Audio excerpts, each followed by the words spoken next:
কুসুম এবং আয়ুষের বিয়ের রহস্য এবার ফাঁস করে দিল ইন্দ্রাণী গাঙ্গুলির সামনে শঙ্কর। হ্যাঁ বন্ধুরা, ভিডিওটা লাইক দিয়ে দেখতে থাকুন। যে মুহূর্তে কিনা ইন্দ্রাণী গাঙ্গুলি শঙ্করকে অপমান করতে থাকে, ঠিক সেই মুহূর্তেই শঙ্কর বলতে থাকে যে কর্তামা, যার জন্য আমি করলাম চুরি আর সেই বলে আমায় চোর। আপনি একবার ভেবে দেখেছেন যে কুসুমের এই পরিণতির পেছনে কোথাও না কোথাও আপনার ছেলেও তাই? হ্যাঁ কর্তামা, হ্যাঁ।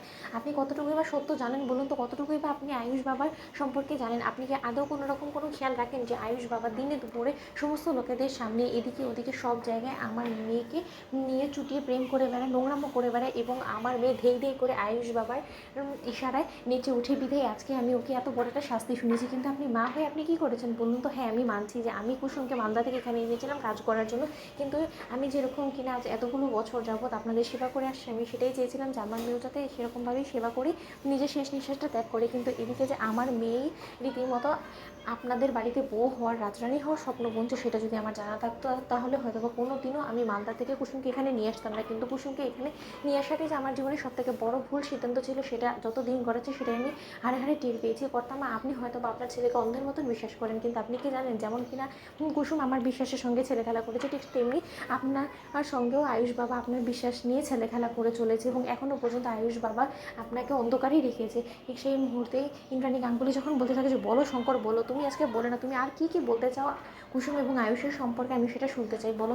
ঠিক সেই সময় এই শঙ্করকে যখন ইন্দ্রাণী গাঙ্গুলি বলতে থাকে যে তাহলে কি তুমি শঙ্কর কোনো মতে বলতে চাইছো আজকে তোমার মেয়ের এই অবস্থার জন্য আয়ুষ দায়ী? আয়ুষ কি এমন অন্যায় করেছে বলো তো? ঠিক সেই মুহূর্তে শঙ্কর যখন বলতে থাকে যে কর্তামা, আপনি যে দাবি করে এতটা বলছেন যে আপনার ছেলে মাঝে মাঝে উল্টে খেতে জানেন, আপনি কি জানেন কুসুমের হাতে আজও আয়ুষ বাবার নামে নোয়া বাঁধানো পড়া আছে, এবং আয়ুষ বাবার নামে কুসুম প্রকাশ্যে সমস্ত লোকেদের সামনে সিঁথিতে সিঁদুর পরে আয়ুষ বাবার মঙ্গল কামনা করে ওদের মধ্যে একটা গোপনের সম্পর্ক তৈরি হয়েছে, এবং সেটা কতদূর গিয়েছে সেটা একমাত্র ঈশ্বর ছাড়া কেউ জানে না। কিন্তু এই সমস্ত কিছু জেরেই আজকে কুসুমের প্রাণ আমি কেড়ে নিতে বাধ্য হয়েছি।